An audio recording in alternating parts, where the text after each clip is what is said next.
All right, let's talk about something we've all done, probably without a second thought, filling out a survey. But what if I told you there's a hidden science to it? That behind every good questionnaire is a deliberate, carefully planned architecture, all designed to get the perfect answer. I mean, think about it for a second. You're clicking through, answering questions, and then right at the very end, they hit you with the personal stuff, your age, your income, your background. That is absolutely not an accident. It's a calculated strategy, and by the end of this explainer, you're going to know exactly why they do it.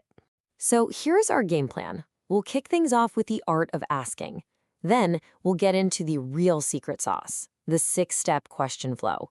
After that, we'll break down the rules for writing a great question, see it all in action with some real-world examples, and finally, we'll talk about why this all matters so much. Okay, let's get right into it. Part 1, the art of asking. The big idea here is that a good questionnaire is never just a random list of things someone wants to know. Nope, it's an engineered tool built for a very specific purpose. You know, researchers actually call it a research instrument. And honestly, that term is perfect because you have to think of it like a finely tuned telescope or a powerful microscope. It has to be built with absolute precision. If it's not, the results you get are just going to be blurry, unreliable. The whole point is to gather clear, honest information. And this, right here, is the absolute key. It's not just about what questions you ask, it's about how you ask them. The sequence, the order of things, it can be the difference between getting incredibly valuable data and getting, well, total junk. A great questionnaire doesn't just ask, it guides you on a journey. It builds comfort and makes you willing to share. Which brings us perfectly to our second section, the 6-step question flow. You can think of this as the psychological blueprint for that entire journey we were just talking about. Now, this sequence is just brilliant because it's all based on human psychology. It starts with screens. These are the gatekeepers, basically making sure you're the right person to even take the survey. Then, it eases you in with some simple warm-ups, the icebreakers. From there, it uses transitions and skips to build a smooth, logical path that can even feel personalized. And notice this, the really difficult questions, the actual meat of the survey, they don't even show up until step 5. And only at the very end do we hit classification. So the whole goal is to build up trust and momentum.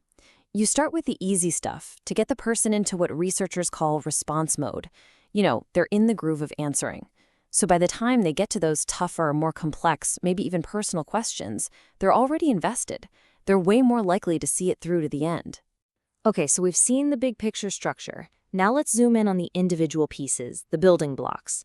Section 3, the rules of a good question. Look, all of these rules really just boil down to 2 main things, clarity and neutrality. You want to make the question absolutely impossible to misunderstand, and at the same time, you want it to be totally unbiased. The goal is to measure what the person actually thinks, not to accidentally influence them with confusing or leading words. And this is a perfect illustration of that one concept per question rule. Do you like strawberries and potatoes? I mean, come on. What if I love strawberries but can't stand potatoes? My answer is useless. Splitting it into 2 simple questions gives you clean, accurate data.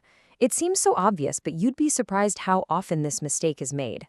All right, so we've got the overall structure, and we've got the rules for the individual questions. So for section 4, let's see how this all comes together in the real world. Let's make this really concrete. The sources we're looking at give us some fantastic examples from clinical research. So imagine a survey designed to gather information about diabetes. How would all these rules actually apply?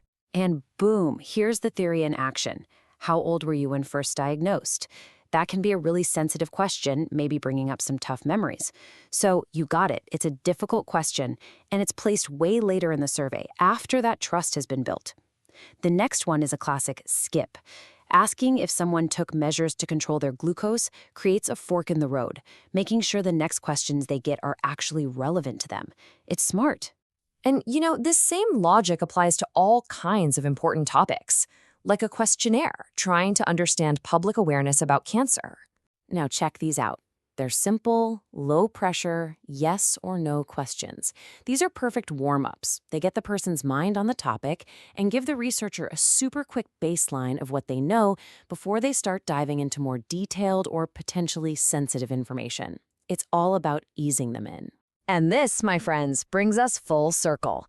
We're at the final step in the flow, and we're about to get the answer to that question we started with. We've finally made it to the classification questions. And there they are, the classification or demographic questions. Now you know the secret. Questions about your ethnic origin, your age, your marital status, they just feel personal. If you ask them right at the beginning, you can make people uncomfortable, and they might just quit. But by saving them for the very end, the survey has already done its job, it's built that trust, and people are much more willing to give you those final details. So let's wrap this all up with our final section and the big question. Why does all this careful, meticulous design actually matter? Well, here's why it matters.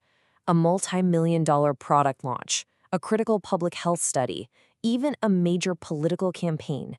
All of them can succeed or fail based on the quality of their data. And that quality is determined by asking the right questions in the right way, in precisely the right order. It's everything. This quote just says it all, doesn't it? A poorly designed survey just gives you noise, unreliable, messy data that can lead to some really bad decisions. But a well-crafted questionnaire, that's a powerful tool. It transforms individual opinions and experiences into structured data that can lead to real, genuine discovery. So, the next time a survey pops up on your screen, don't just mindlessly click through it. Take a second. Look for the structure. See if you can spot the flow. The warm-ups, the transitions, the difficult questions, and of course, those classification questions tucked away at the very end. I guarantee you'll never look at a simple questionnaire the same way again.